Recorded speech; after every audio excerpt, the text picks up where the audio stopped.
Good evening, good evening, good evening. I am seeing the numbers coming in, so I recognize that we have a number of school council chairs, co-chairs, vice chairs, parents and caregivers who are joining us. Thank you so much for being here with us. We're just going to give it a couple more minutes to get everyone in, and then we will get started.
Okay, it appears that we've got a number of our registrants in, so I am going to get started.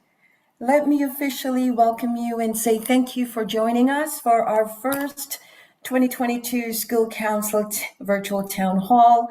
Many of you may recall that we did the town hall last year, and we did 2 of them last year and they went really well. So we thought we're gonna continue this again this year. So let me begin by first introducing myself. My name is Michelle Munroe. I am the Central Coordinator for Parent and Caregiver Engagement with the Toronto District School Board. And we have a variety of individuals who are with us this evening, whom I will introduce shortly.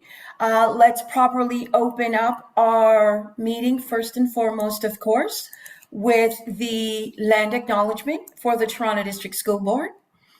So we acknowledge we are hosted on the lands of the Mississaugas of the Anishinaabe, the Haudenosaunee Confederacy, and the Wendat. We also recognize the enduring presence of all First Nations, Métis, and Inuit people. I want to also take this moment before I move on, just as a gentle reminder that tomorrow we are celebrating National Day for Truth and Reconciliation. And I just want to use this opportunity to encourage every parent, caregiver on this call to just ensure that you take a minute tomorrow to have a dialogue with your family, children, neighbor about the day, the importance of what the Indigenous community is considering when they say we must have truth before we can have reconciliation. What are some of those areas that we're speaking of that we need to understand truth about, and how do we reconcile them? And I encourage you, if you don't know where to go, TDSB has a brilliant urban Indigenous education center. Their website provides a great number of resources that you may want to explore to just have a dialogue and conversation with your child, your neighbor, or among yourselves. All right. So let's get started. I always want to get us started, but before I get into guidelines for our conversation together, I want to first say that we are in a webinar. So for those who've been online for a number of time, what that actually means is we don't have the chat open. We ask that any comments that you may have, that you will put it in the Q&A. We have someone who's watching the Q&A and we'll try to either be responding to your questions immediately or at the end, we have reserved some time for Q&A and we'll try to get through as many questions as possible. All right, so let me just go through quickly. that I ask that you just stay connected with us. We're together till 8, and I know I have a lot to cover, but I'm hoping you can just hang in with us for the remainder of the event, the evening. Be okay in not feeling content or comforted in everything I may say this evening. Discomfort is about growth. And if we're willing to be discomforted, then we're willing to open ourselves up for new area, new opportunities of learning, and that will only happen. One of my favorite saying is our comfort zone feels really good and safe and warm, but very little growth happens there. All right, so let's open up ourselves this evening to gather as much as we can. That in your questions, we ask that you speak your truth, but you do it in a way that doesn't do harm to anyone else in the space, and keeping in mind that your truth is solely that, just yours. And expect that we're not going to get everything this evening, or you'll receive everything that you've come in for this evening. But what we don't cover this evening, we will try to ensure that we provide spaces to do follow-up or provide you with links that will enable you to reconnect elsewhere. All right, so here's the ambitious, and I mean ambitious, agenda I have set for this evening. And essentially you will notice that we're first going to have you meet our Parent Involvement Advisory Committee of the Board co-chair, Andrew Waters. He'll be addressing you shortly. We've also invited our client service desk supervisor, who leads the area of school council communications.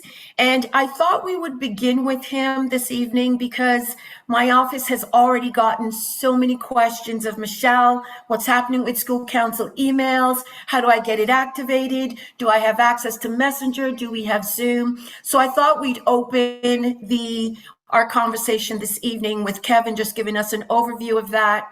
And then I'm going to talk a bit about what the landscape is, what I'm hoping you'll be thinking about as you begin your planning. And then I'm going to hear from you. We have a fabulous thought exchange exercise that we'll be asking you to engage in. And then my colleague and I, Nancy Angevine-Sands, we're going to be walking through some key things we want you to be thinking about, like school council bylaws, some training opportunities, the school improvement process, school council funding, school statement of need, all school council related business. And then we'll open the floor for some Q&A.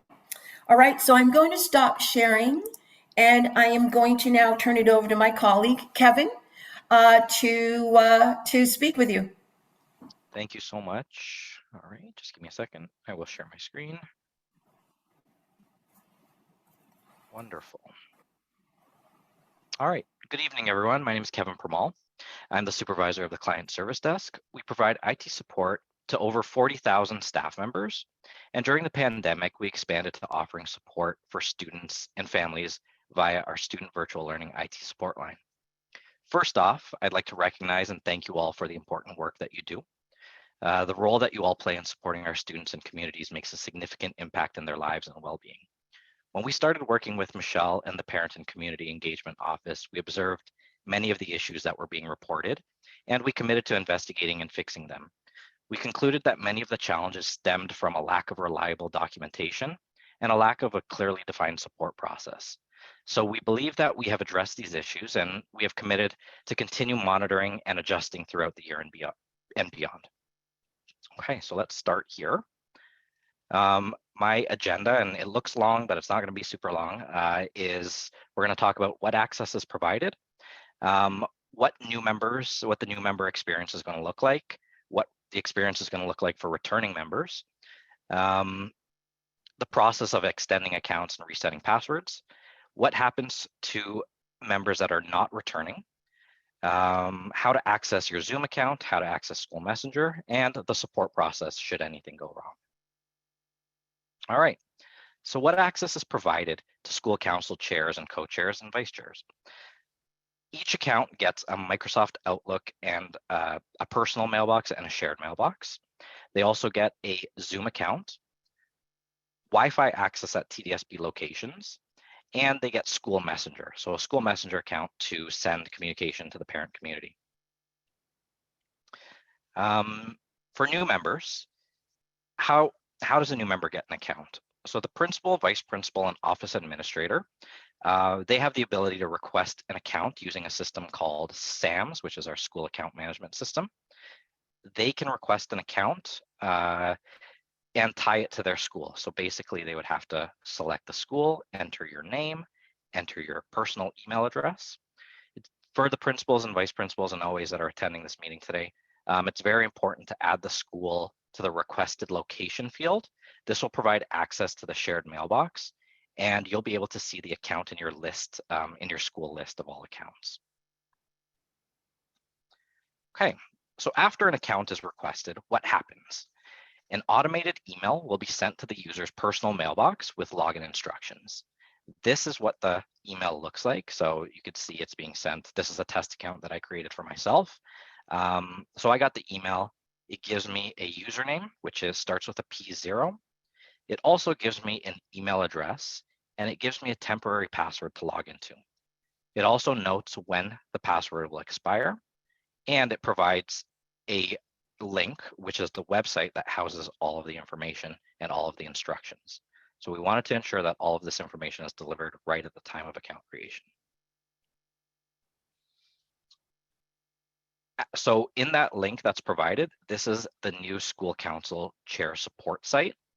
It has all of the instructions that you'll need to get started after receiving your account. And basically it goes through how to log in to your email and your school council shared mailbox, how to log into Zoom, how to access Wi-Fi at TDSB locations, and how to log in and use School Messenger. Okay, so to recap, the school will request the account in SAMS, the member will receive an email with the username and password, and the member will visit the school council support website to get instructions on how to log in and how to access all resources. For returning members, it's important to note that accounts created during the 2021 and 2022 school year will expire on October 31st. So if the member is returning, the principal, VP, or OA must extend access to this account for the upcoming school year. They can do that by going to Service IT, which is our internal support website, and they will look for the School Council Assistance form, and they will submit the request to extend an existing school council account. They're going to type in the name of the account to be extended and pick the date for that the account needs to be extended until, and submit it. And our IT team will work on getting that extended, and so access is not lost. For returning members, if you've forgotten your password, your principal, vice principal, or OA also has the ability to request a password reset through the same form. So again, they would go to Service IT, select Reset School Council Account Password, look for the account in here, and click on Submit. For members that are not returning, it's important that the principal, VP, and OA keep this list up to date and remove access for any of those non-returning members, again, using the same form and choosing to delete the account. So to recap, last year's accounts will expire on October 31st. The principal, VP, or OA can request to extend or delete an account on Service IT, and they can also request to reset a password on Service IT. Okay, so the second part of this is the Zoom account.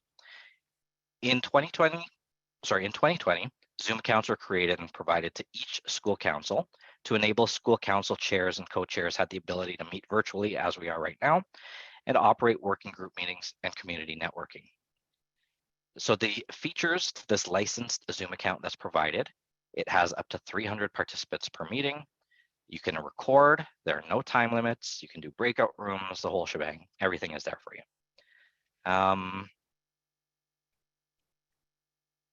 Okay, so actually I do want to say that this feature, the Zoom accounts, are actually quite underused for school councils. Out of all the school councils that we have accounts created for, under 100 are utilizing this feature. So if you want to, it is there and it's available for use, and hopefully with these instructions, there will be an increase in usage on these accounts. Because these accounts were all created in 2020, they must first be activated in order for use to start. So if the school council would like to start using them, let your principal, VP, or OA know, and they can request the activation to be resent to the school council shared mailbox on Service IT. So again, using the exact same form, they're going to select Request Zoom Account Activation. They're going to type in the shared mailbox name of your school council, and they're going to hit Submit, and then we will work on reactivating that account for you. After activation, the chair or co-chair can log in to their shared mailbox. They can access the email and create their account. So they can basically create the account, set a password, make sure that everybody on the team and the council knows that password so they can use it, and then they can start scheduling meetings from there on. It's important to note that there are meeting guidelines that are established. So I'll read the statement here. Please note that the TDSB assigned Zoom accounts are not to be used for personal one-on-one or group gatherings, conversations outside of the scope of school council work and activities. All activities, events, and conversations must adhere to all policies and all procedures of the board, including the human rights policy and the equity policy. That information, you can find the entire policy and links here at this website down at the bottom. So to recap, for Zoom, the P, VP, and OA must request the account activation first on Service IT before the school council can start using it. The member must then activate and create the account, and all meetings must adhere to Zoom guidelines. Okay, School Messenger. Access to School Messenger is now available for all school council chairs, co-chairs, and vice chairs. School Messenger enables broadcast email messages to be sent to parents and guardians of a local school. This as well has a protocol attached to it that can be found on the community site on tdsb.on.ca. The URL is here.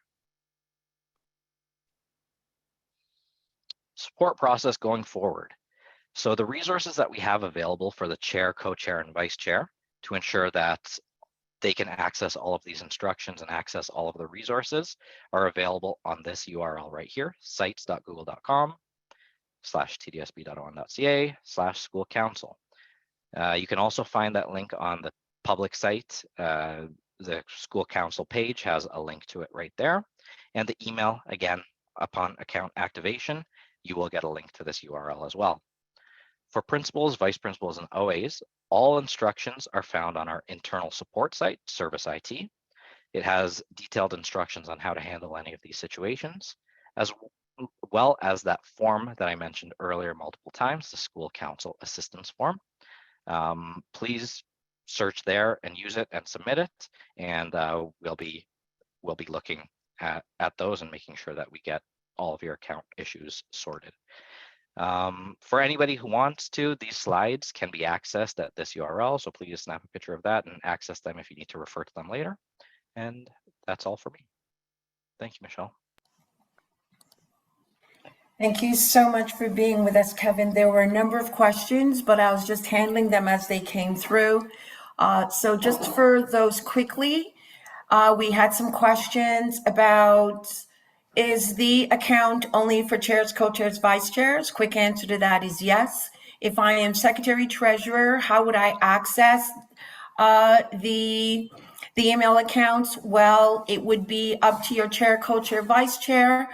You communicate, and they're the leads for what goes out, how it goes out, and the tools in which will be going out.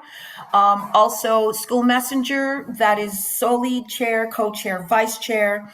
And TDSB has a clear procedural piece that are linked to the usage of School Council Messenger. So I want to encourage school council chairs that you actually pay attention to the procedures that we put in place for usage of School Messenger. And one of the last questions that we got was, how do I know when I'm supposed to get an email account? So let's speak about that. So many councils at this point should be hosting elections, and you would be eligible for a school council email account if you have been elected as the chair, or vice chair of your school council.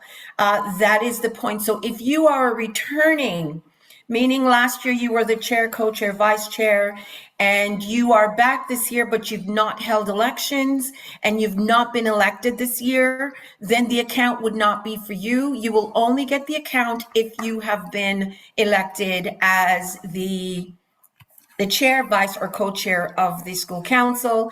And you've heard Kevin say, once you are elected, then the principal can take the steps to begin to assist you with your account. So, Kevin, just a couple quick questions. May I read them to you? Absolutely. Please. What time frame can we expect IT to respond to P school council assistance form?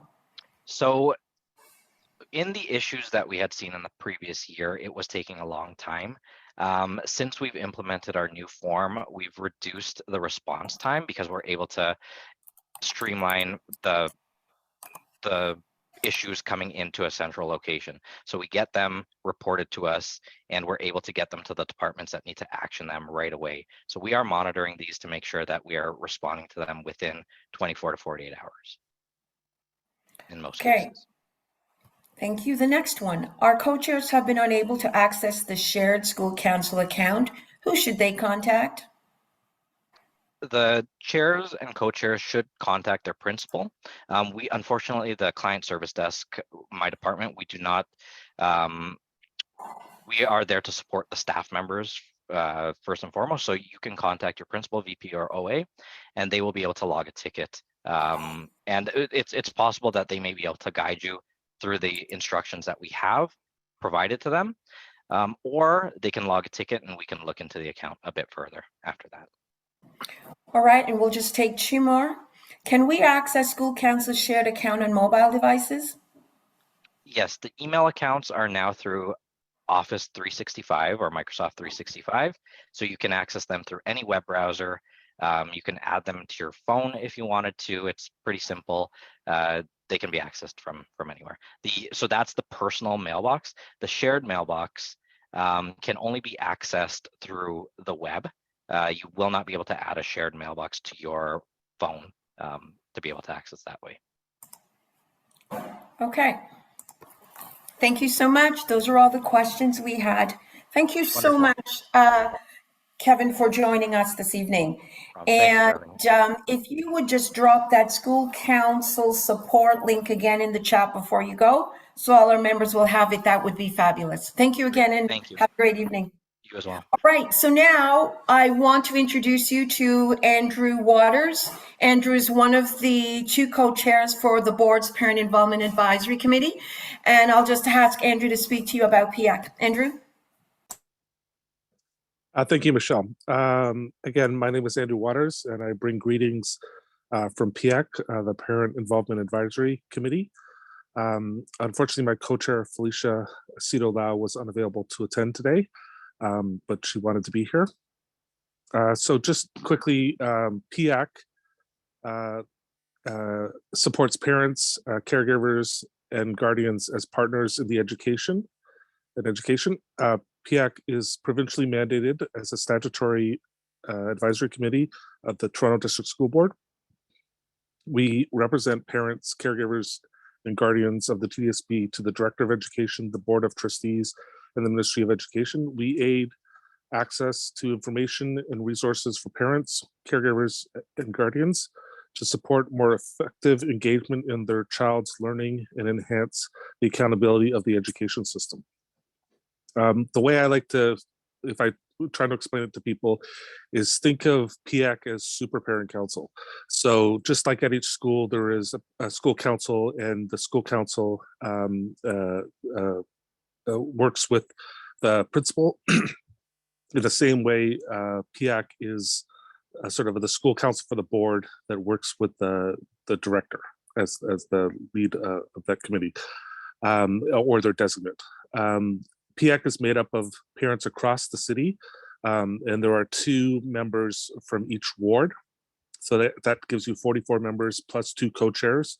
So that's 46. And then there could also be community liaison groups. And currently we have one, which is the Bangladeshi group.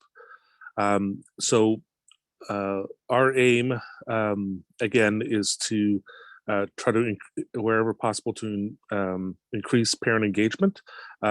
Ways that we do that is both through addressing systemic issues that are across the board and raising them to board staff, as well as supporting school councils and providing tools and resources, as well as we have our annual conference that occurs in November. I will provide the link to our website in the chat, so you can reach out. You take a look at that, as well as there's contact information if you wish to reach out to PIAC for any additional information. With that, again, thank you for attending. It is very being engaged in your children's education lives, and hopefully you have a great school year, both the school and your school councils. All right, thank you so much.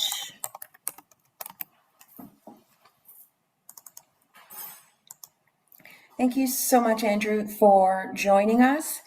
And I really want to encourage you, Council, that if you don't know who your PIAC ward rep is, could you just please visit the site? I'm about to drop PIAC's link into the chat, and I'm really hoping that you'll take an opportunity to visit their site, or you can take an opportunity to visit the TDSB site to really just get a sense of who your PIAC reps are.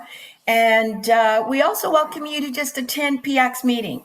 So usually when I travel across the board, I hear, who is PIAC? Michelle, I don't know who they are. I don't know what they do.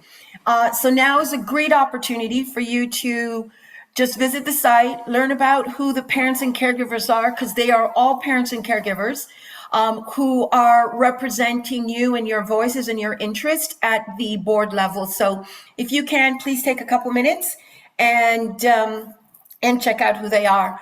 Just before I move on, I'm just wondering if we have any questions for Andrew before he goes.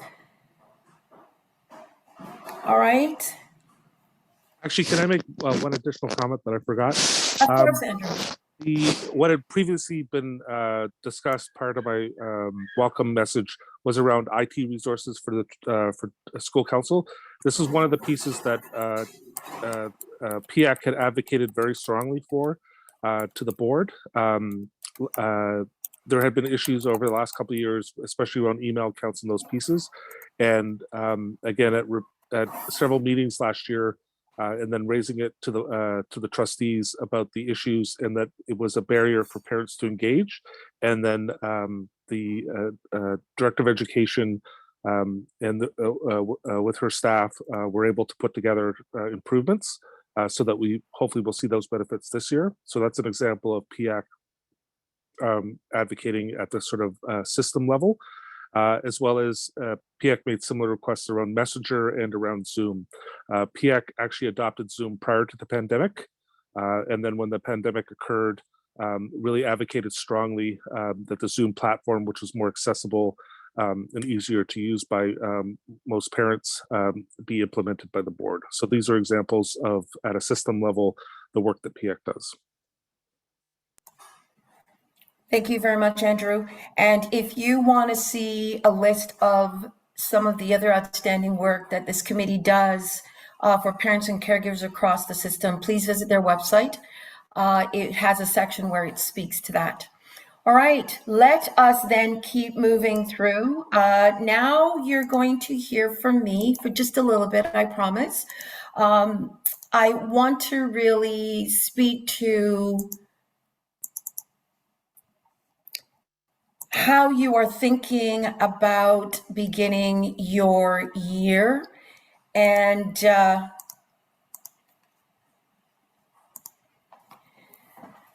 thinking about your school council operations. And I'm taking a few minutes because I want us to begin the year with the idea that while councils are now able to be back and you're back into your in-person meetings, some of you may be planning that, others may be continuing virtual. I want to say that while we are back, I'm encouraging councils not to go back to business as usual, because we recognize that business as usual, the way you used to operate of the council, may have been working really well for some, but we know for certain it wasn't working for everyone. COVID provided councils with opportunities and tools to connect and reach larger audience of parents, to connect more. In some schools, we know that the virtual connections worked really, really well. And some councils have talked about how their virtual meetings have attracted more parents than they've ever seen or ever had in the history of their councils. There are some who said there's some parents and caregivers who were just meted out. But the idea here I want you to think about is COVID provided us with an opportunity to think about how we do business and do it differently. And what I want to encourage you to do is not go back to what you've always done in the same way. I'm encouraging you for the 2022-2023 school year, you think about the old ways won't open new doors. The old ways in which you may have ran your council, operated your council, did your business with the same small group of people, the way you may run your elections, right? The type of events that you may have done. Going back to those ways won't necessarily open new doors for, one, the new cohort of parents and caregivers who've entered your school this year. Two, the new cohort that entered in the last 2-3 years through COVID that you may not had an opportunity to have connect with, heard from, engaged with. So I am encouraging school councils to really think about how are we approaching this year? Are we just ready to get back to our fundraising business? And I know many are ready because I'm seeing multiple emails already about we're doing our pizza nights, we're doing our fun fairs. And I just want you to really pause and think and reflect about the types of things you're doing this year and what parents and caregivers you're reflecting, what parents and caregivers you're representing, and what voices may be silent in the activities and the work that you're doing. I'm really encouraging you to think about how do we shift as a council from welcoming parents and caregivers to ensuring that there's a belonging of parents and caregivers within our council, and that all parents and caregivers know that they belong in our school council. And that has a lot to do right now with, one, the ways in which you've held and communicated your school council elections, the way in which you host your meetings, right? The types of events and activities you do, what you fundraise for, how often you fundraise for, how you use your fundraising resources. All of those things have an impact and implication of the audience you will be able to engage or not engage in council. So instead of you jumping back into doing what you did in the exact same way, I am imploring that you take a pause. As a council, you do some reflection on what you have done and have not done, and think about what parents and caregivers have you spoken for? What parents and caregivers have you never seen engage in council, whether in your activities, whether in your meetings, whether in your committees, and what things can we be thinking about in terms of how we engage those parents and caregivers? I also want to bring to your attention equity, anti-racism, and anti-oppression within your school council. Across our district, I've heard time and time again that there are members of our community who don't feel welcomed, who feel their voices are not at council, who feel their identities are not reflected there at all. And I'm asking council that this should be a center of your business this year. Are we operating equitably? And what do I mean by that? Are we providing space that regardless of how our parents and caregivers may identify, that there's a belonging at council for them? Are we thinking about racism? Are we looking at our practices and what we do, right? Are we engaging in anti-racist and anti-oppression practices at council? And do we need to even take step back and think about what that is, and think about, well, what could we be doing that may not be inclusive? What could we be doing that our racialized parents may be deemed as racist, right? What could we doing that our 2S LGBTQ parents and caregivers and Indigenous parents and caregivers may be thinking, right, that's really oppressive practice. I can't be in that council because of their language or because of the activities they choose to do. I implore with you, council leaders, for my chairs, co-chairs, vice chairs, that you take your council through an activity of reflection this year in terms of what is the work that we're doing and how are we intentionally going to ensure that we have equity, anti-racism, and anti-oppression at the center of it. I also wanted to take a couple of minutes just to highlight for you some of our system priorities. And I think it's important that as council, you are aware of some of our system priorities, because we want to be sure that the work that you do is somewhat aligning to some of the priorities that our system has set for our students. So you'll notice two of the most important priorities is the importance of joy, engagement, and belonging in our schools as a foundation for academic achievement and student success. And that's really about, our students have been off or locked down for some time. This is really their first time back into our school system fully, without all the varying kinds of limitations. And we want to be sure that we're looking at joy and how are our students feeling, and that they're transitioning back, and that our school environment is safe, and that they can feel valued and welcomed in those spaces. We're also looking at eliminating disproportionate outcomes for students. Our data tells us very clearly, and we know it very clearly, that pre-pandemic, we have a number of our students who are not achieving. Post-pandemic, those numbers have increased, particularly for our Black students, our Indigenous students. And so we know that we have continued work to do to close those gaps in terms of eliminating disproportionate outcomes. And so our schools are to be looking at some of those priorities. Our system data also tells us to focus on early reading, enjoyment, and fluency. You've probably heard a lot about this. And I wanted to present these system data as well, because school councils, these are things that you could be doing with parents and caregivers as well as the voice for parents and caregivers. Councils could be working with parents or doing activities that looks at early reading, enjoyment, and fluency, right? STEM achievement trajectories from grade 4 to grade 9, STEM, science, technology, engineering, and math. We're also looking at pathways to post-secondary education. What that means is, what are the opportunities for our students from grade 9 to 12? Once they leave us, where are they going?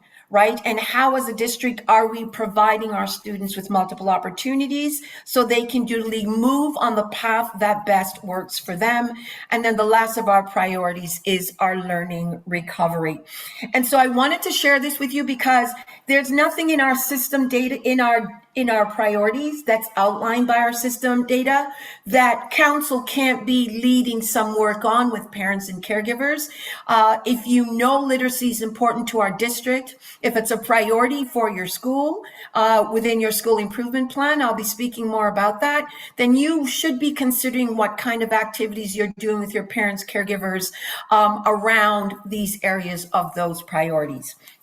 All right, so last thing for me is, I love this quote and I want to leave it with you. Schools don't have an engagement problem, they have a relationship problem. And I use this to speak to the language I hear about the hard to reach parents, or the hard to reach ones that are not coming. And we've done everything to reach them, but they aren't coming. And I want to say to you, there is no research.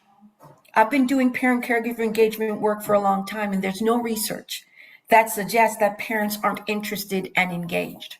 What we've got to think about, those in our schools and those in our councils, are what is it that we are not doing that that may be limiting those who are engaged from engaging in our school councils? And what practices can we be shifting and changing to be sure that parents and caregivers can actually come into our spaces with a belonging and be able to participate? And so what we're looking at is, how are we thinking about how we build relationships with all parents and caregivers so we can begin to strengthen and improve counsel across our district? So now we're going to have you engaged in a little activity, and I am going to stop sharing my screen now because I want my colleague to be able to start setting up a thought exchange. And we want to engage you in a thought exchange. So I know that, there it is. I know that some of you have, some of you may not have used Thought Exchange before. This is a fabulous tool that enables us to just hear from you real quickly. And we're posing a question to you tonight that we want to hear from you. So tonight, we need your best thoughts and ideas and how you will intentionally engage parents and caregivers more equitable this school year. We want to ensure that all parents and caregivers, regardless of how they identify, feel a sense of belonging in school council. Tonight, we will be using your thoughts and ideas to share key themes and strategies with all school councils. So we're using Thought Exchange so that everyone will have a chance to share their perspectives and to understand what's most important to the group. On the screen, you will see the multiple ways in which you can join our thought exchange. You can use your cell phone and you can get the QR code that will take you directly to the link. Or you could go to your website and you can type in tejoin.com. Or you can join us on the link in the chat. Margaret has put the link in the chat for you, so you can actually enter the thought exchange through a link in the chat. While you try to do that, I'll just go on to say that we're asking you to share as many thoughts and ideas as you like about what are some of your best ideas on how you can intentionally engage parents and caregivers more equitably this year. Right? So we're thinking we can get from you some great thoughts and ideas that we will put out and share with you so you could see what other councils may be thinking and doing. We can learn from each other and begin to put in practice some of the great thoughts and ideas that we hope will come for this evening. If you have more than one idea, please make sure you share those ideas separately. Try to rate at least 20 to 30 of the thoughts after you've put your ideas in.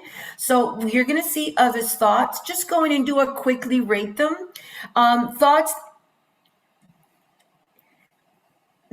that you share has a rating. Strongly agree is 1 star. Strongly disagree is the other area you can go in. So you do not need to rate all thoughts. It's recommended, but don't feel pressured that you go through each and every one of those thoughts, right? And please note that your participation tonight is confidential in the thought exchange, so no one will know who shared what or what was said. So now I'm just going to stop talking, and I'm just going to give you a couple minutes to just go in again. Margaret has put the link again into the chat. Please just go in and share your thoughts with us.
So we are almost wrapping up the thought exchange. And I know we have 130 participants online, and I've only seen 68 people join the thought exchange. So I'm going to drop the link again into the chat and encourage those who have not yet had an opportunity, even if you just go in and maybe not put a thought, but share, star a shot, rate a thought. Someone else has put a thought in, tell us what you think about that other person's thought. So I've dropped the link again into the chat. Please just go in quickly and give us a thought or rate a thought.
Just one more minute left. This is your last opportunity. If you have not put a thought in, if you're looking to rate a thought, we're seeing a lot of thoughts that were put in and a lot of ratings that has taken place. So this is your last couple seconds. If you've not given a thought or you've not rated, please jump in now and tell us what you think, just as we do a countdown.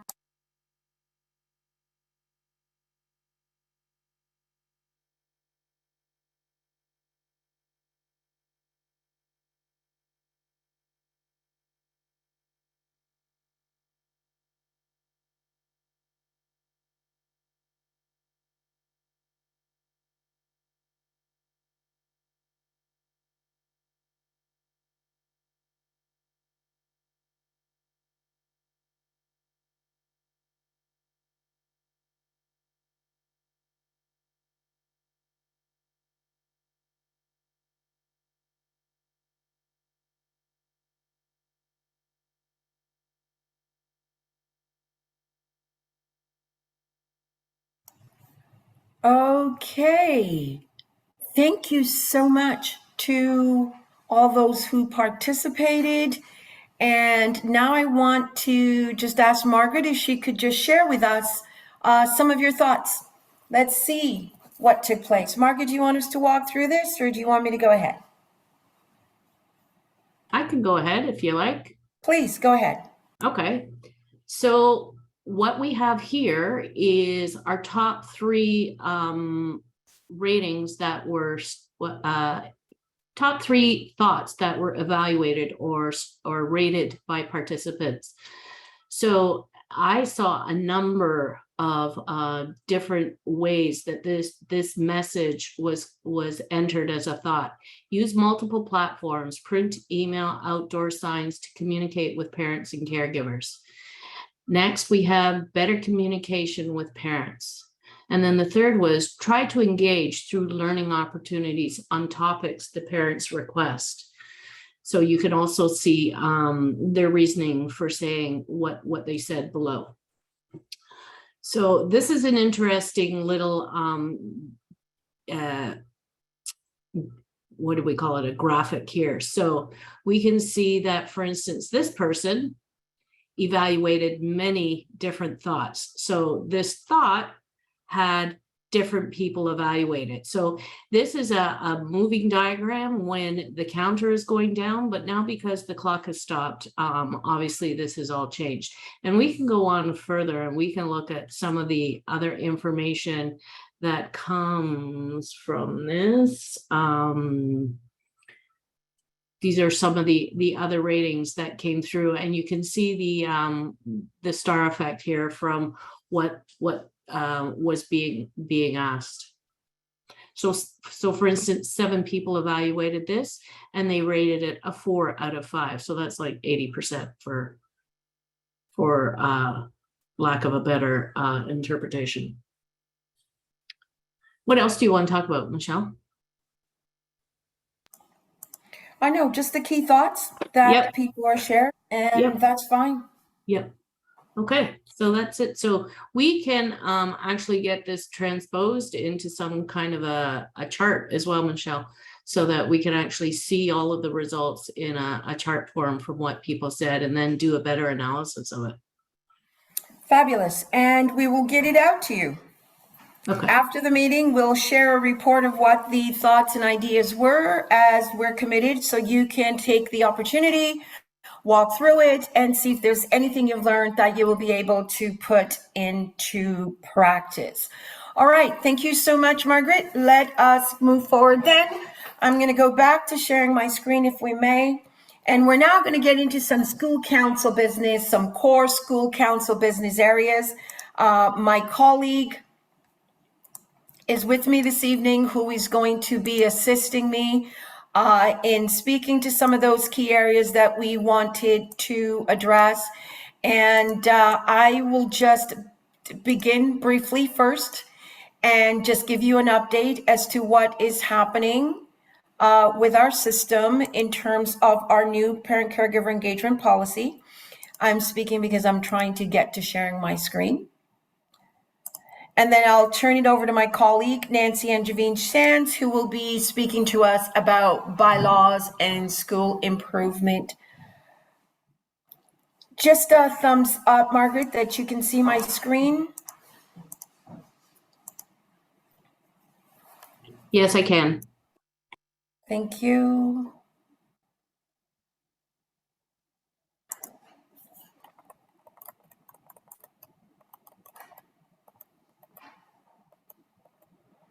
All right, I think I should let you know. Toronto District School Board, officially June 2022, has a new PO23 parent caregiver engagement policy. So we have had a policy that's been outdated for over 15 plus years now. So I wanted to first say thank you, because there are a number of you on this line who came out to a consultation, or who supported us in organizing a consultation, or told a friend who told a friend to participate in our consultation. So I want to say thank you so much for those of us who did that. I want to extend my appreciation to the Parent Involvement Advisory Committee as well, who was so supportive in facilitating and getting involved throughout our consultation. I want to extend some thanks and appreciation to Margaret Horvath in my office, who is the engine in helping. And there was another colleague who's no longer with us, Shadi, who did some outstanding work behind the scenes so we can get to a final approval of the policy. I'm going to encourage that you've not read this new policy, that you go and take a look at it. It has impact and implications for your work. It identifies our board's language. We now refer to parents, caregivers, and guardians. That is the official language of our board now. So school councils, when you're sending communications, you're speaking of parents, caregivers, and guardians. In many places I see we're still using the language of family. That was our old policy. Our new policy now uses the language of parents, caregivers, and guardians. So I want you to think about that as you begin your work and your communication. The approval of the policy approves the drafting of school council procedures. So my office will be doing some consultation with PIAC to think about how we begin that process. And I anticipate there will be lots of conversation with school councils around the drafting of those procedures when we begin it. It approves the drafting of a volunteer policy. I'm sorry, many of you know that's been outstanding.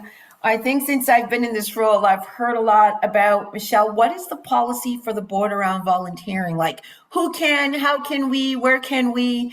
And so we're finally going to be thinking about a volunteer policy for our district, where again, I'm sure you're going to be consulted. If you visit the TDSB's website and just type in PO23, the policy will come up and you'll have an opportunity. It is a really robust policy. It's a progressive policy.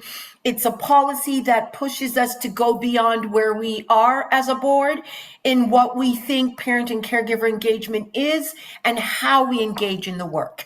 It speaks of relational engagement. It speaks of administrators leading engagement at their schools.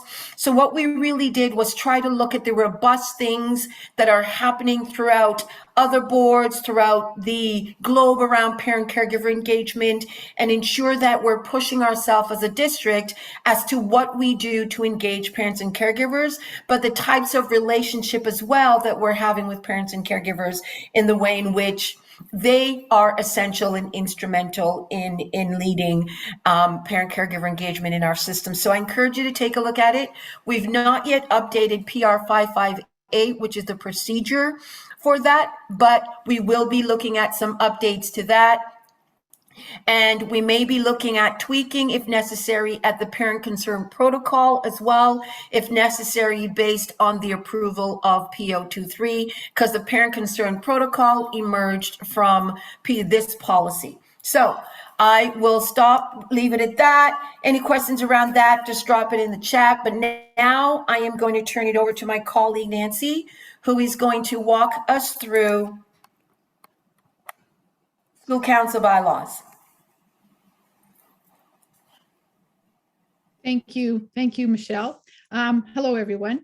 So I get the fun job of talking to you about the bylaws. The bylaw template, as many of you know, came out in the spring. And I want to thank all of you that downloaded and started to work through it. I want to thank you for the work you did, and I want to thank you for your patience. We did decide to do some editing of the bylaws, and so the template wasn't available for the last couple of months of the school year. So thank you very much for your patience around that. The template should be up tomorrow, and you will be able to begin going through it and with your council and your parents, caregivers, figure out what the best options are for you. So the first question is, why do we have to have bylaws? Well, Regulation 612 of the Education Act in Ontario says that there must be bylaws for every school council around elections, conflict of interest, and conflict resolution. It then provides for school councils to create further bylaws that would assist them in the operation of their school council. So the template that was created this year, we've always had a template that we gave out to councils that if they were struggling or didn't know how to write bylaws. This template is new and improved, and it will ensure that that the work of councils across the board, that there's a coherence in everything that we do, and that it is embedded, the important aspects of school council and school council work are embedded in all of the work that all of our councils do across the board. So the next one is, it will be up tomorrow, and it will be on the TDSB bylaws webpage. And I would bet that Margaret is going to put a link in the chat as we speak, but you'll be able to find it there. If you went into, if you were looking for it in the spring, it's on the same page. You just go into parents and get involved, school council, and then bylaws. And we are asking that every school council complete and submit their template by December 23rd of this year. December 23rd is the last day of school for this term. So just remember, by the end of the term, you have to have your bylaws, your bylaw template in. So next page, please.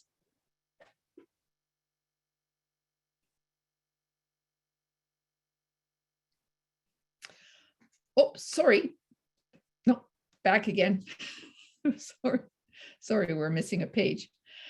So what does it look like? The bylaws template, you'll start by putting in your name and your contact information, what school you're from, if you are a model school. If you're not a model school, you don't have to worry about it. And then you will go through the whole template. It starts with the land acknowledgement, goes through membership, committees, financing, fundraising, everything that is important in the successful and effective operation of a school council. Some of the components are mandatory, and some of the components are optional. And so what we are asking you to do is, when you go to the web page, you will see a link to the template and to a PDF.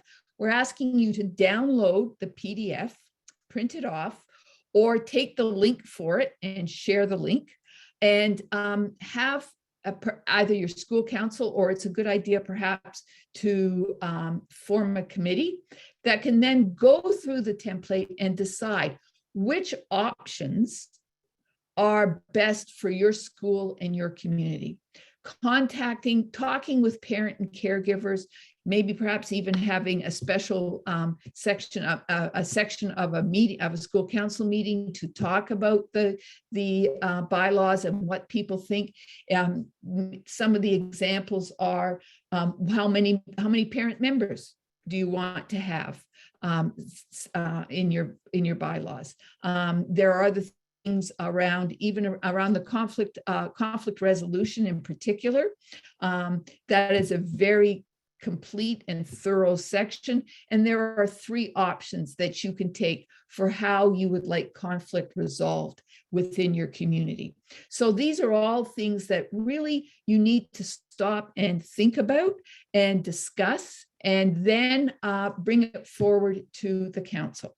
Once you've brought it forward to the council can then vote to accept the draft.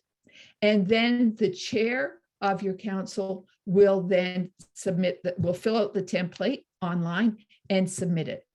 Within about a week or so, you will get a PDF back from the Parent and Community Engagement Office with the choices that you have made, both the mandatory and the optional sections of the thing. Now, some of you may have parts of your bylaws that you already have that have not been addressed by the template. If that's so, you can then decide if you want those sections included in the new bylaws. An example of that might be, I know that some councils have in their bylaws listed a couple of committees that they want every single council to have. Remember, anything that goes in your bylaws, it has to stay there and you have to do it. So, for example, they may decide that they need a budget committee. Every single year, the council must have a budget committee, and they have that in their bylaws. If you want to continue that, then you would take that section and you would cut and paste and add it to your template. Then once you've done that, your council will vote to ratify the bylaws, and that is now the framework that your council will work from.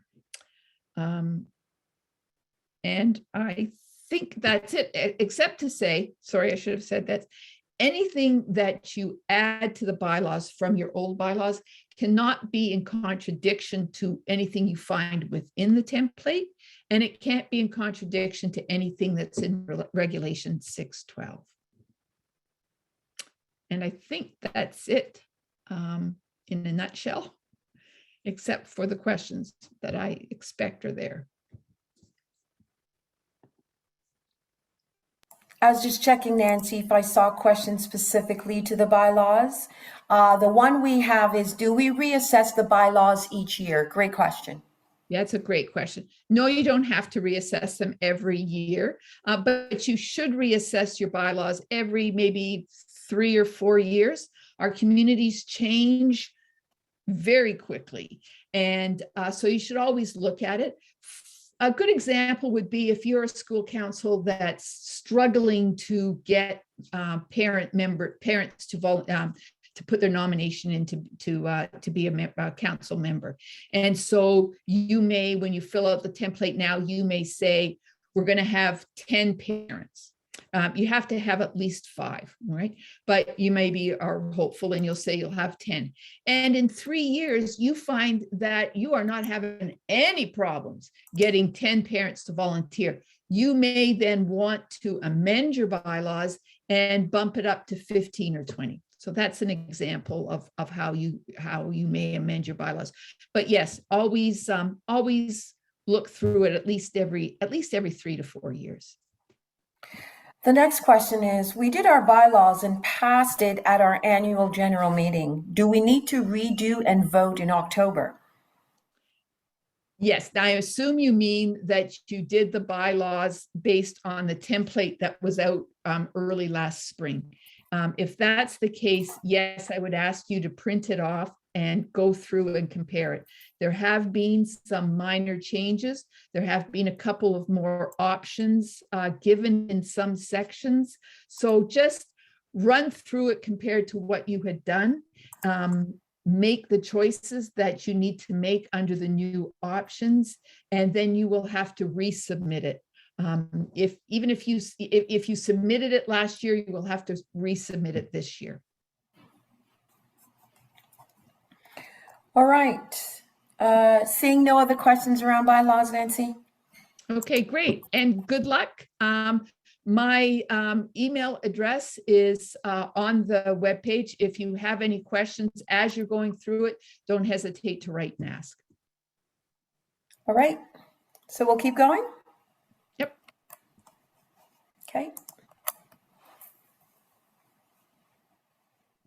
Okay, so me again. So starting in October, there are going to be a series of school council training workshops. These will be recorded in case you can't make any, but it's a good idea if you can make them to try to be there, because there'll be an opportunity to ask questions and share experiences with the other people that are online. They will take place from 6:30 to 8 o'clock. And they you can register for them on the school council webpage under workshops. What we're going to be looking at, there's going to be 3 sessions on bylaws. They'll be spread out through October, November, and then into January. Just for those of you who want to know how maybe how you activate and work from the bylaws that you've done. On the 19th, there'll be a session on school council operations, similar to what Michelle was speaking about earlier. On the 27th, perhaps my favorite, no fundraising? Some ideas about work that you as a council can do to be more effective and meaningful with your parents and caregivers and your school.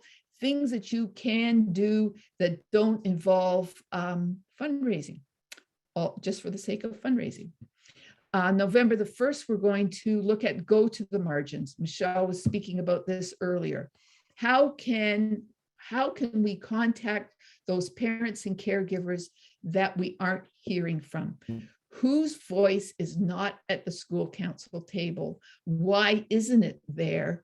And what might we do to reach out to the margins of our community, the people that aren't there, maybe because they work, maybe because of language, maybe because they're new to the system and they don't understand it. Maybe they, for whatever reason, they don't feel comfortable coming. Perhaps they've had a bad experience themselves at school and they don't want to go in again. So all of these people at the margins, how can we as school councils reach out to them and bring them in? Everybody has a voice. We've just got to figure out how to hear it. And then on the 19th, we'll be looking at the SIP, the school improvement process.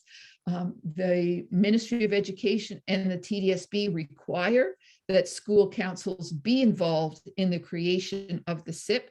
Notice that I said the creation of the SIP, not just hear about it after it's done. And we will be looking at different ways that council can be involved in that process. That's it.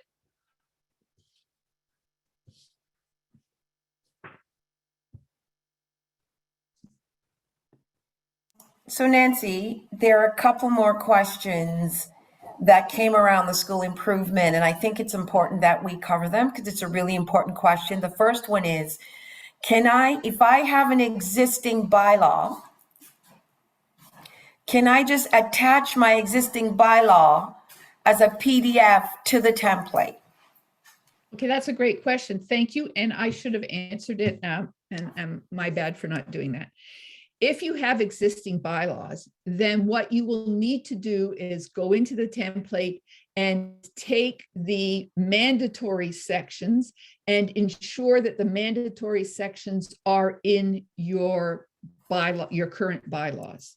So you will merge the mandatory sections of the template with your bylaws. In sections like conflict resolution and conflict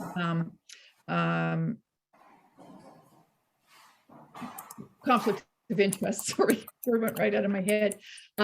You will have to choose which option you want for that.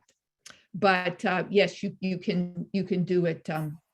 You can do it either way. Either add bits to the template or add the template to your current bylaws. Okay, and the last one is a bylaw, but more a membership question as well. I'm from an alternative school with less than 75 students. If there are requirements such as minimum number of parent members, can that be adjusted based on the size of the school? All right, that's a good question. We suggest that you have a minimum of 5 parents. And here's why you have to have a minimum of 5 parents.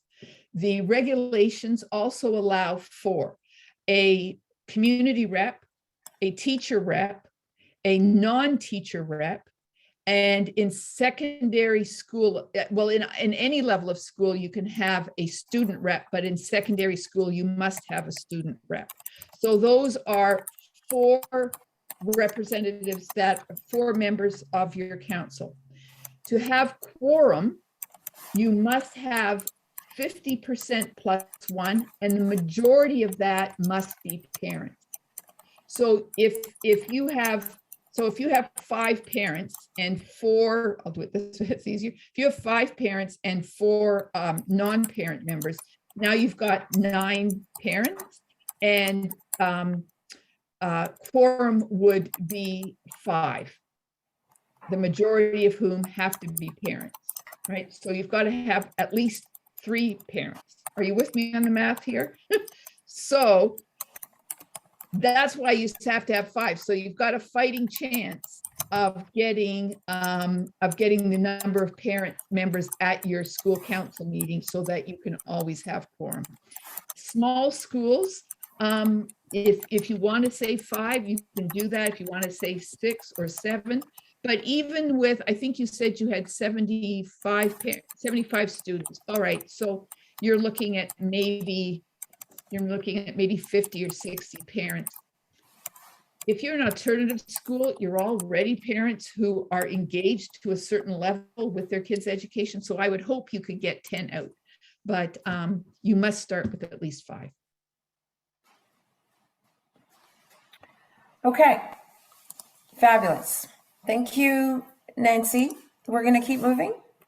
Oh, There's there's one question I see that I should answer. We'll come back to it. If it's the membership question, Nancy, we'll come back to it in an Okay. open Q&A. Okay? Okay. Yep. All right. So we're going to keep moving, just some key areas. And what we wanted to do was speak to some of the key questions that my office usually fields annually in terms of council. So we've covered bylaws because we want to ensure that every council by December 23rd has bylaws in place that governs your operations. You know, I hear from many councils who say to me, Michelle, but why do we need to do this? It's so formal, it's so technical. My response to that is, your bylaws are really a tool to help you know how your council should operate.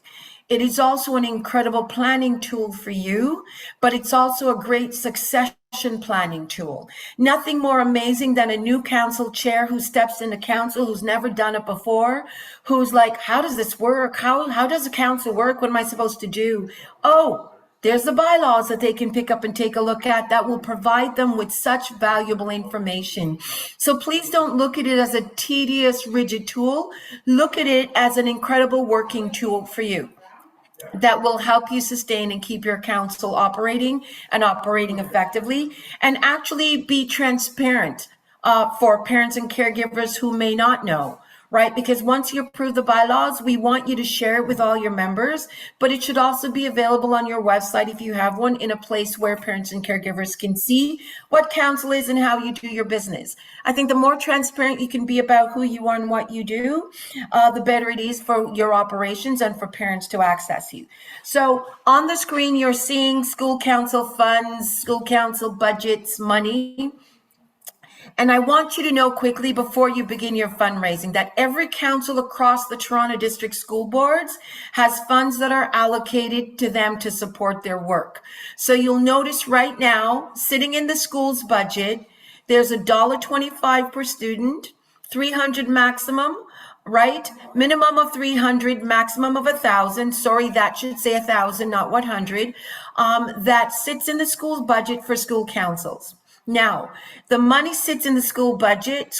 The school can't just transfer that money to you for those school councils who have your own accounts. Those funds must stay within the school's budget. However, The school council, you can outline the ways in which you wish to spend those resources and communicate that with the school. And so the school can go forward and implement what the council has approved.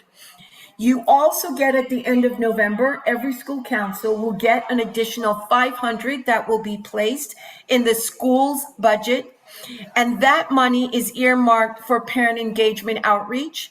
And it's for councils to think of activities that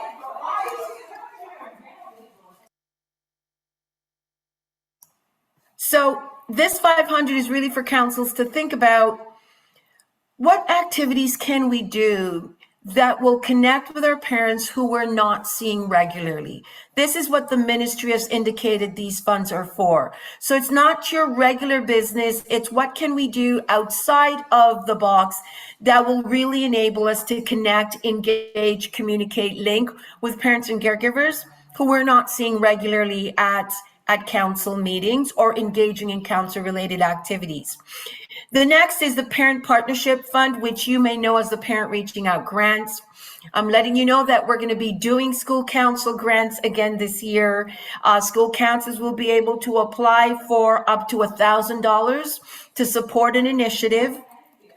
We're continuing with the equity, anti-oppression, anti-Indigenous theme because we want councils to continue to center their work around equity, anti-oppression, and anti-Indigeneity. But we're adding one more area because of what the research is telling us and what we're hearing from parents and caregivers. And one of the areas we're asking council to think about is how you can inform, educate, nurture parents and caregivers, looking at food security. We know that this is a significant issue for parents and caregivers in terms of this time. Inflation is up, food costs are high. So what are some of the innovative ways or things that we could be talking to parents about that will help them in this area? So for example, I know there are a number of councils that are applying to look at how they could collaborate with the City of Toronto in gardens and in-home gardens and how parents can be looking at that. I've seen some councils who are looking for speakers who can talk about how do you make your money stretch? How do you do effective shopping? I've seen some school councils who are looking for presenters to talk to parents about how do you make effective, cost-efficient meals at home? How do you create cost-efficient luncheons in a time when food is so expensive? So that's one of the areas we've added. So pay attention, look out for that notification because we'll be sending information out soon around the application process for school council to apply for the school council grants. So I always get the question, Michelle, how do we spend that $1.25? How do we spend our funds? So you see the $1.25 can look at photocopying, refreshments, lending library, coffee and tea that you may do for parents in an informal meeting group in the morning, welcoming information package. So that's really, welcome to council. Here's some key things that could be shared with parents. For the parent engagement funds, the 500, a workshop, a key speaker, a direct mailing of something to a particular audience, a resource drop-in room for parents that has intentional literacy resources or tools that they can access. So these are different ways in which you can use the $500 here. And as for the grants you will be applying for, so the funds must be used to support whatever application that you submit. Before we open to questions, I just wanted to highlight a couple other things for you, for your information. The thought exchange tool that you just participated in, we want to make it available to school councils. We know that you do a lot of consultation with your parents and caregivers.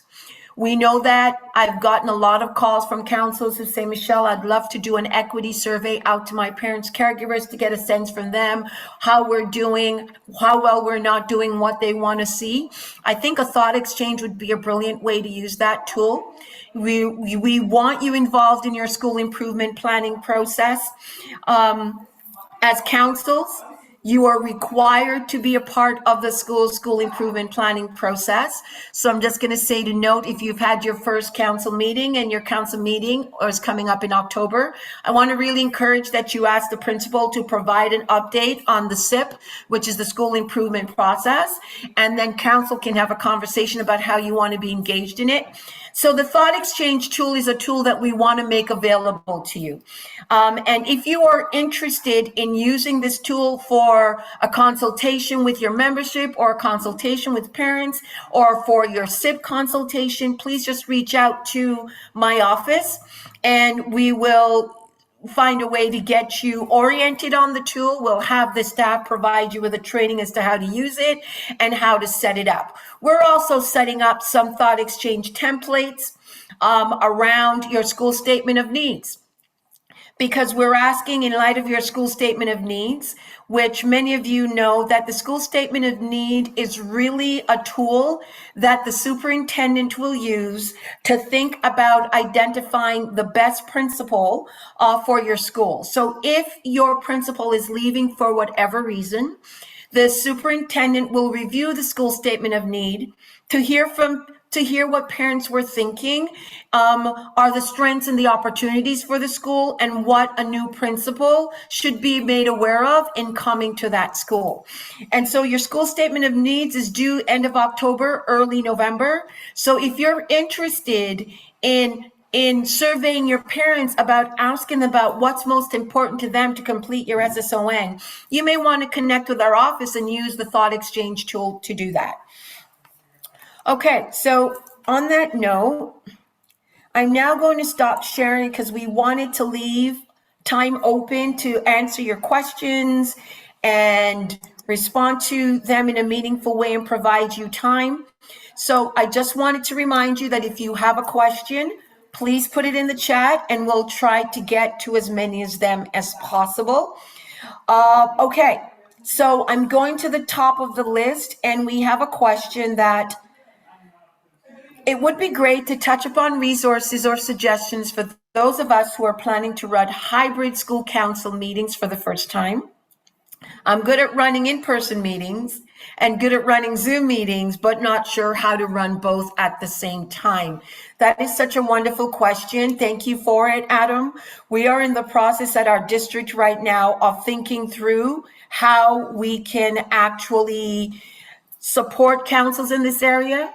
We know some schools have the equipment to do it, but not all of our schools have the equipment or the room to support a hybrid meeting. For those on the line, hybrid really means that you have some parents and caregivers who are in your physical space, and then others who are participating in Zoom.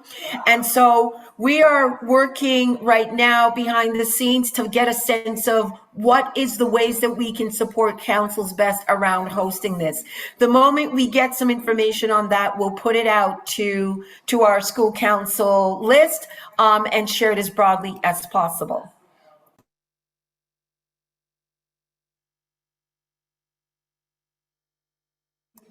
The next question is the same thing. Do all policies of the board apply to both elementary and secondary school councils? If you're speaking specifically to P023, parent caregiver engagement involvement policy, yes, it does. It's applicable to all schools across the Toronto District School Board, and therefore also applicable to school councils. I hope that's the question that you were asking. The next question is,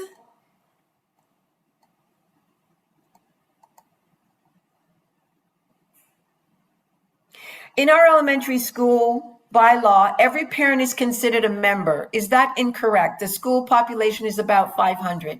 Nancy, do you want to take that one? Yes, I will.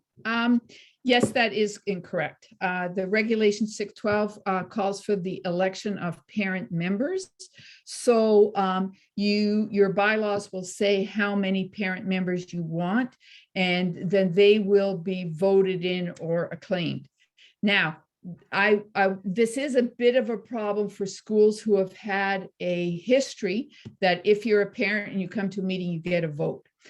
But first explanation is that's been contrary to the law. The second explanation is that doesn't mean that the parents and caregivers aren't welcome and should not be encouraged to come to school council meetings and participate in any discussions or debates, letting the council know how they feel about a particular issue. It's just that when it comes time to a vote, the council will only the council members will vote.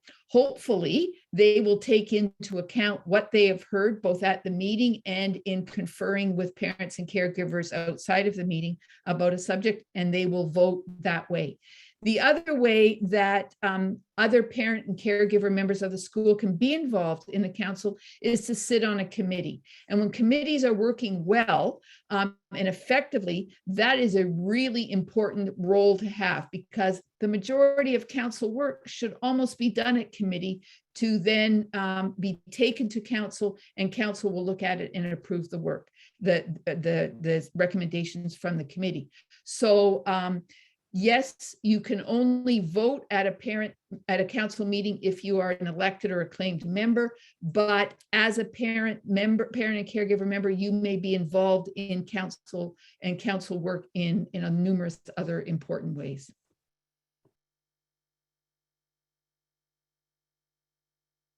All right, thank you, Nancy. All right, we'll go to the next question. Our council needs a camera and mic for hybrid meetings. Can we purchase these using the school council funds? No. We'd rather council not be using the funds for those funds, the $1.25 and the $500 for that purpose, because that's not what they are earmarked for. We are trying to work behind the scenes as a district to figure out ways in which we can support this at our local schools. We know that there are some schools right now who have classrooms that can actually accommodate this. And so that's where their council meetings are held. And we know that there are other schools that don't have this. And to look at it through an equitable lens, we're really trying to think about, as a district, if there are ways that we can support this. Our Parent Involvement Advisory Committee has actually tasked the board with looking at ways in which we can support councils in this area. And that's what we're hoping to do. I know that's not an immediate, quick, great answer, but it's the best one I have for you right now as we try to sort through what's possible and what's feasible to support all our councils across our district in doing so. So I know for now what that means is you're either in person or virtual and not both. I fully understand that.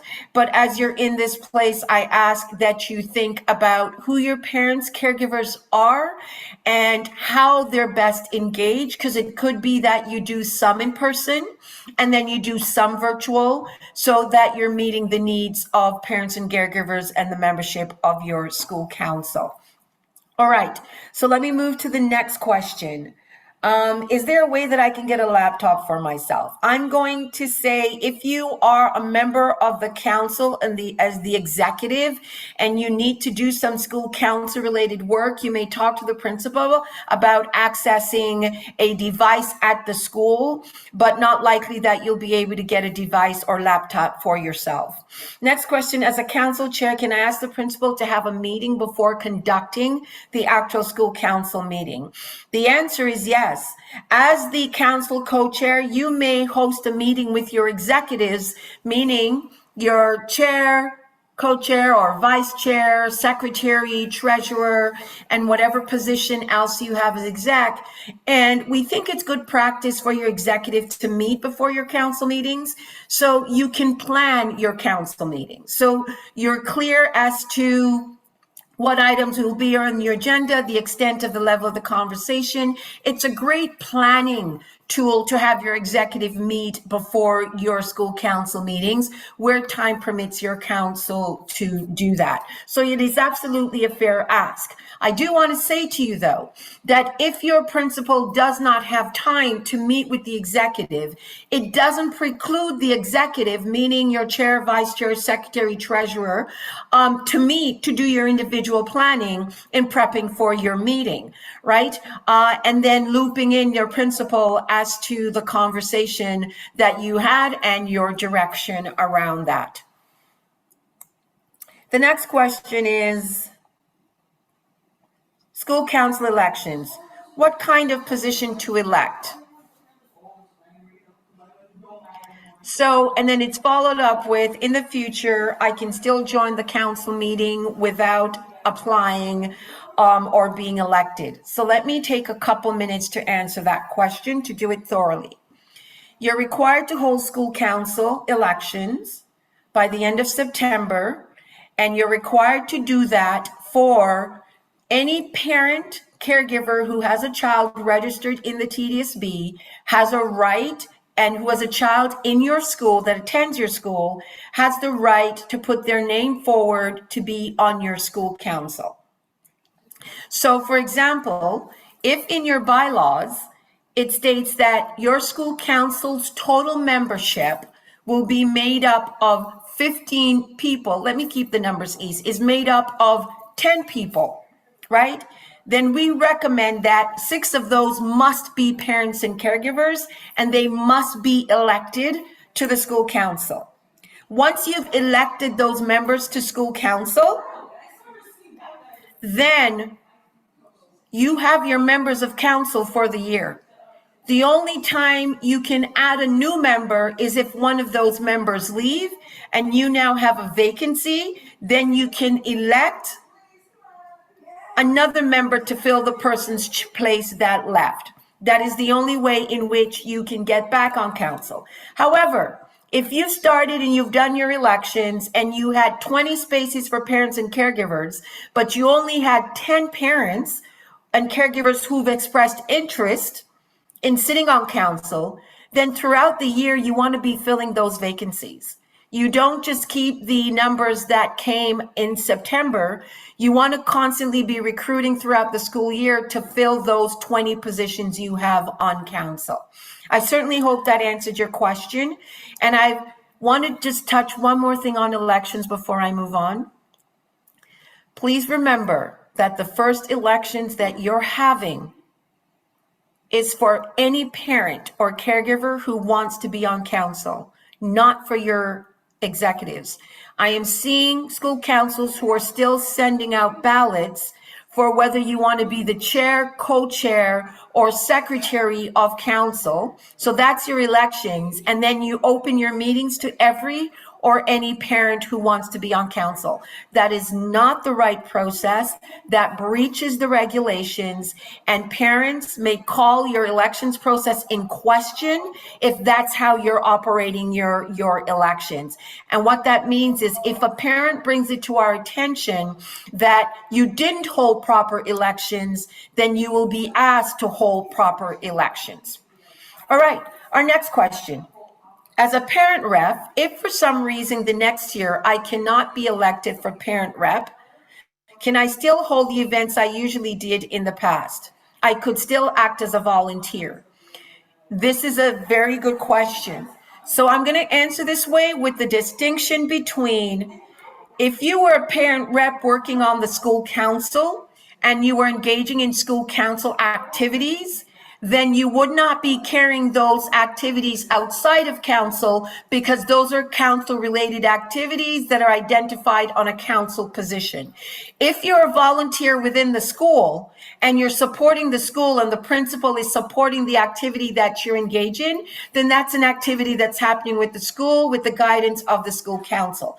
But if the parent rep is operating within the realm of council, like most parent reps do, then you're doing this within the realm of school council.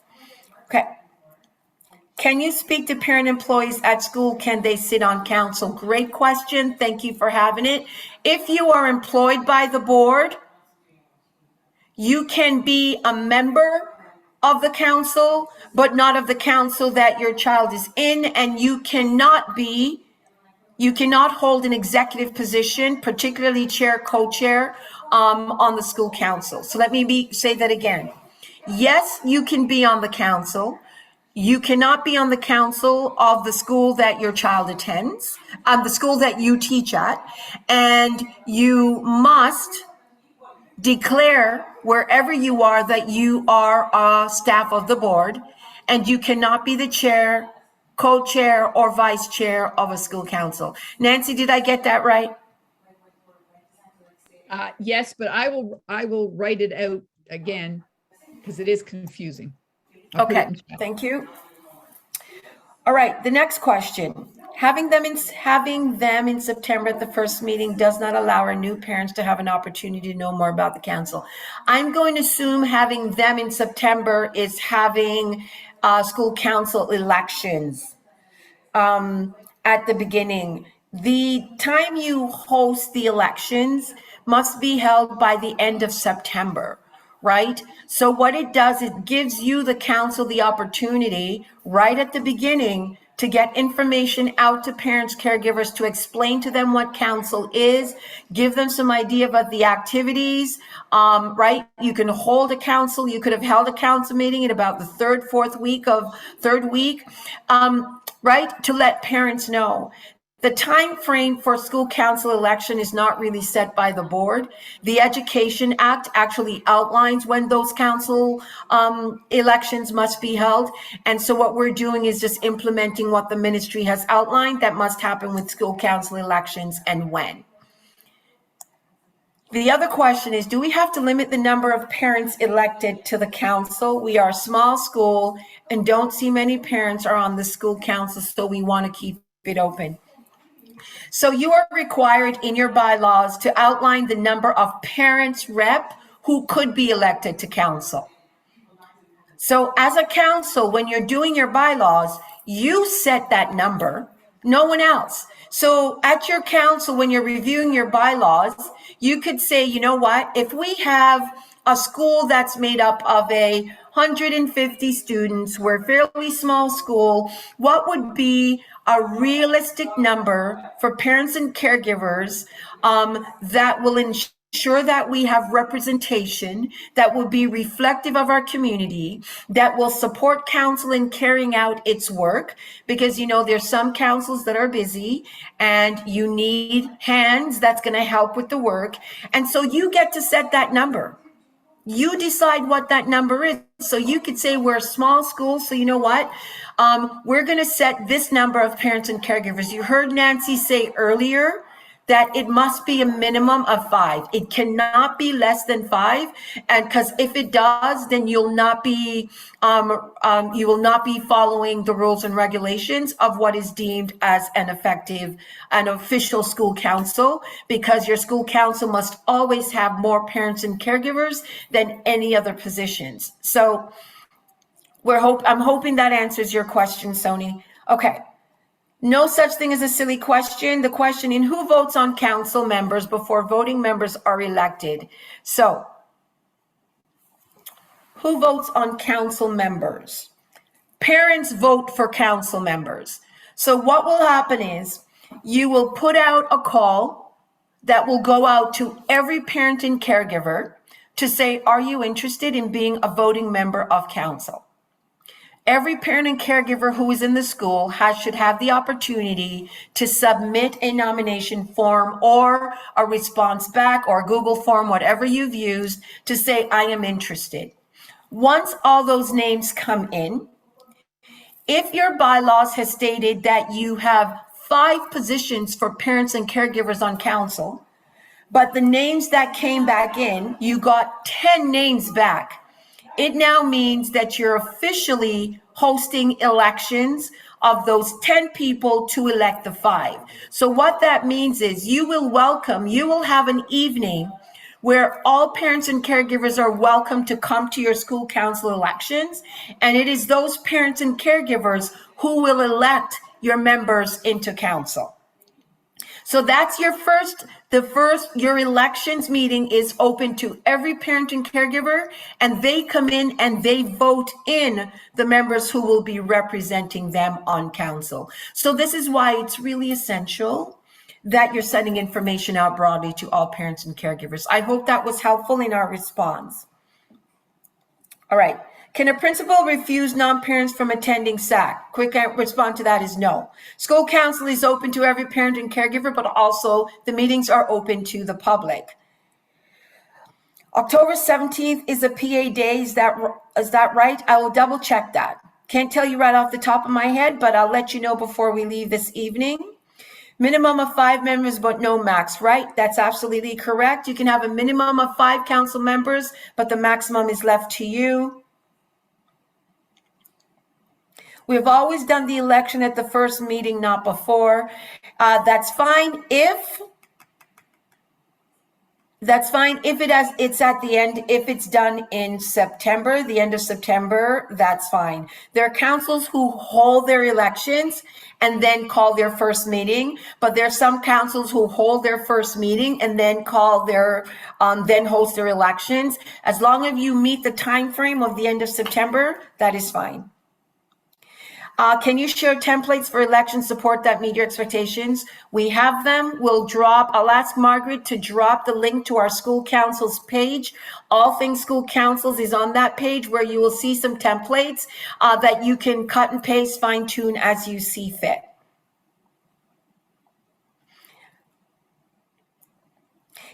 So in light of your elections, again, I'm getting a lot of questions around elections.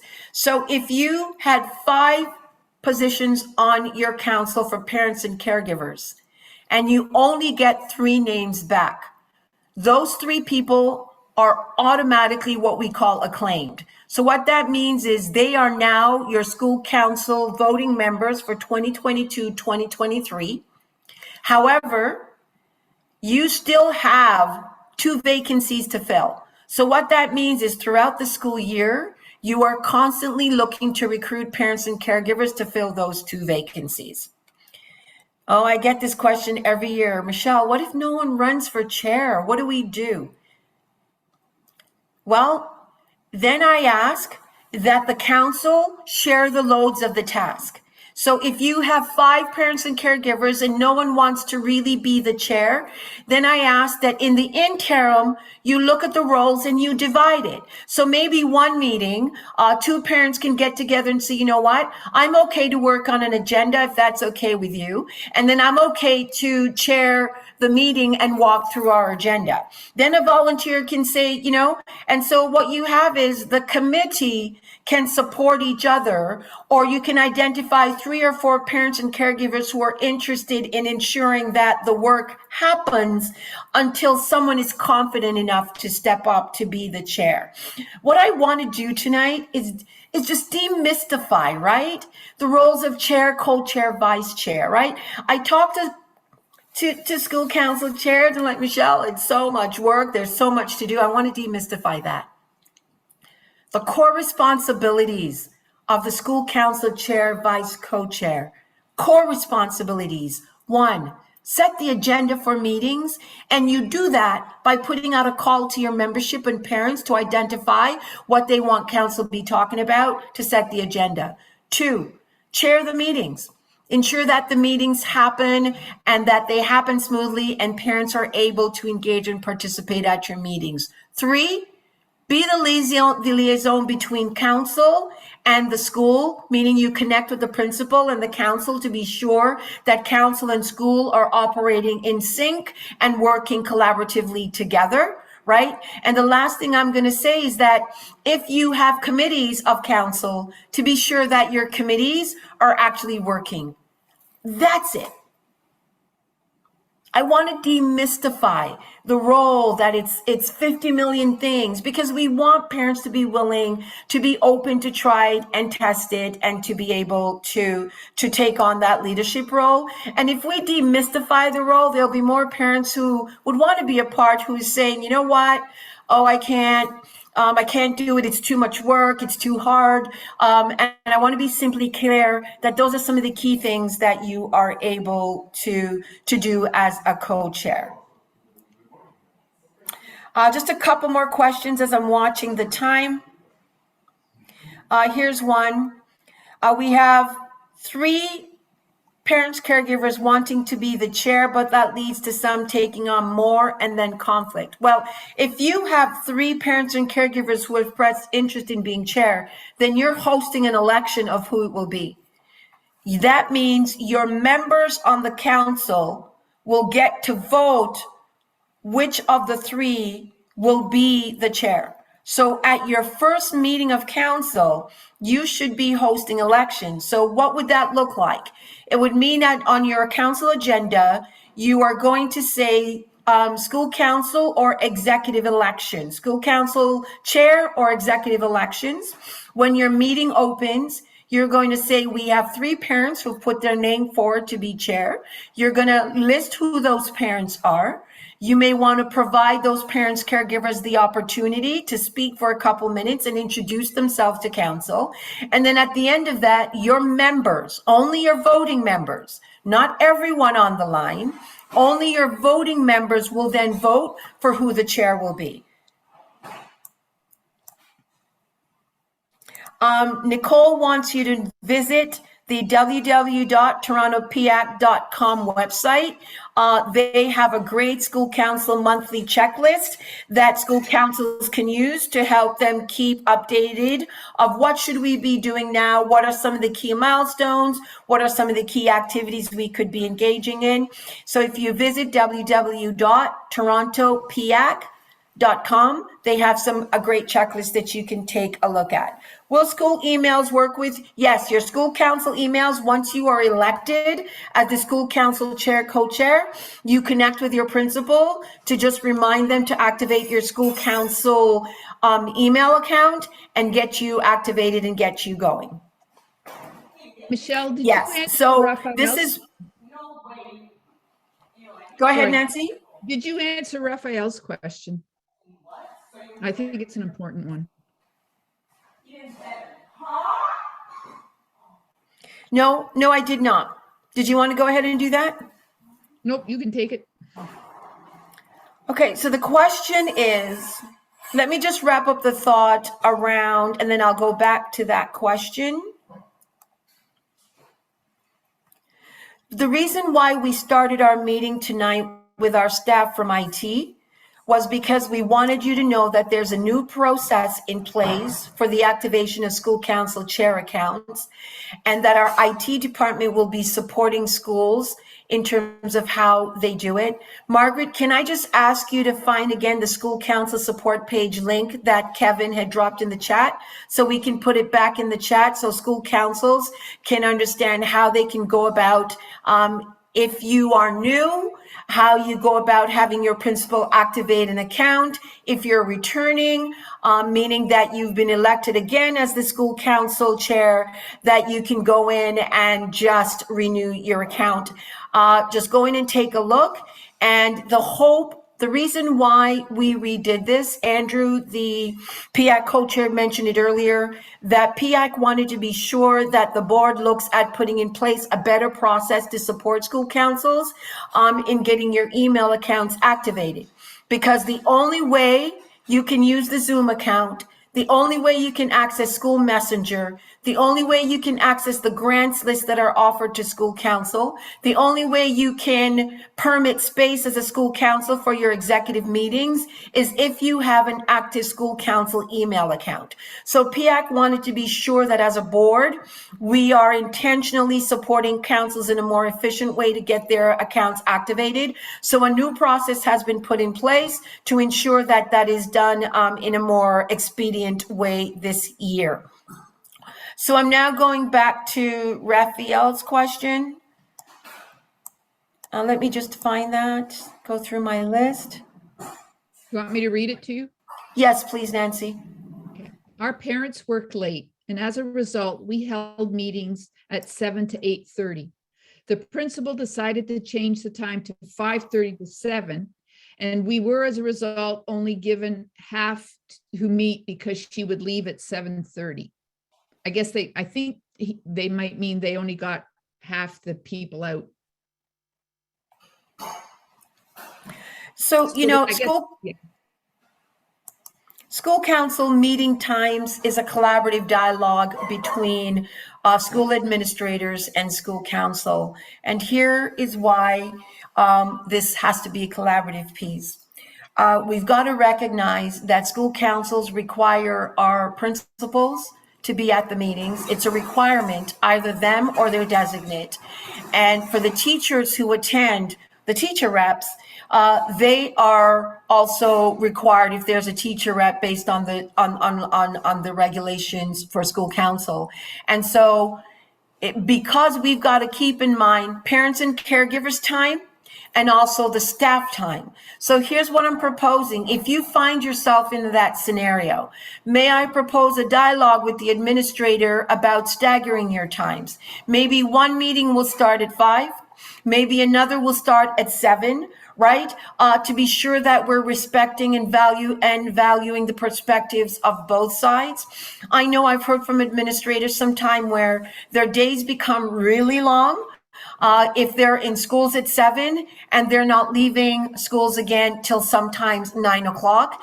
And so what I'm asking is that this be a collaborative. So it's not every month you start at 7, maybe it's every second month or every third month. And then you rotate that schedule so we're meeting the needs of both. It has to be a collaborative conversation to ensure that we're recognizing that we are both required to be in school council meetings. And how are we working to ensure that we're valuing the needs of each other? Okay, so I'm looking at the time and I'm looking at the Q&A. Are there any more questions? There's one last question about doing hybrid models. And is there a restriction around privacy? I answered that question earlier around hybrid. Right now, most of our schools don't have the equipment in schools to do hybrid. Hybrid meaning that you have parents who are in the school at the meeting and then some who are on a camera participating. Very few of our schools have the equipment to accommodate that right now. And so as a district, we are having conversations about if there are any ways that we can support schools in a way that will enable school councils to meet in a hybrid way. So where we are right now, that I'm putting forth to councils is that you may look at hosting some in-person meetings and then some virtual if your school right now does not have the equipment to do hybrid meetings. And just want you to know that behind the scenes, we're trying to figure out how to do this in an equitable way, because we know now that there's some councils that are already meeting hybrid because the school has a room that has the technology to do it. We know that not every school has the technology to do it, and that's what we're thinking about, how we assess of what schools don't have the equipment to do it, and if there are ways that we can think about how to make this happen. And so in the interim, we ask that council you consider doing in-person and virtual, and you may rotate your meetings that way to try to ensure that you meet the needs of many of your council membership, but also parents and caregivers who may want to participate. I hope I answered that question around any direction on virtual or in-person at this time. Okay, so I don't see any further questions. And so I want to extend my thanks and appreciation to you for hanging in with us this evening. And I also want to encourage you that the school council page on the TDSB site is a great resource for you. We have all things school councils. I'm going to ask Margaret to drop it in the chat again. Don't leave without going to that page to see it. All things school councils is on that page. So make it your friend. You can go there and you can see resources on information on fundraising, on budgets, on elections, on insurance, on permits. All things school councils is on that page, so please visit it as you move through. The other website I want to introduce you to, our community support workers has created a great site called at TDSB Hub, and it's at TDSB Hub. They have a brilliant page as well for school councils. They have a list of tools and resources and tabs, all the things you need. that hub has created for you. So make sure you capture those 2 links before you go and use it to help you throughout. Make sure you join the trainings, right? If you're new to council, I encourage you, please, please, please attend a school council training to just get you informed and updated as to how school council works. On that note, I thank you so much for hanging out with this evening. I thank you so much for all that you do. I want you to know that we see your commitment, we see the work, and I say thank you, thank you, thank you to the school council chairs and members who have stepped up to lead in your community. We know it's not easy.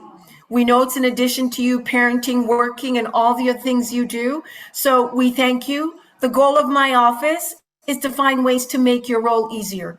So if there's anything that we can do to further do that, please don't hesitate to drop me a line because we know what you do is already an investment and a commitment of your time. And our hope is to make things easier. So thank you. I wish you a great, fabulous year. I'm going to plug the Parent Caregivers as Partners Conference. It's coming up Saturday, October the 22nd and the 23rd. We'll be sending you information to register soon. We ask that you share that with all of your parents and caregivers in your school. We're hoping to bring out the largest number of parents and caregivers to our conference this year. So you spreading the word will be really appreciated. And we wish you a fabulous year. Have a great evening, everyone. Thank you to Andrew for joining us, to Kevin, to Margaret, always behind the scenes managing us. Nancy Angevine-Sands, thank you also for being with us. And our Spanish interpreter, thank you for doing what you do quietly behind the scenes so our parents and caregivers can participate this evening. Have a great evening, everyone.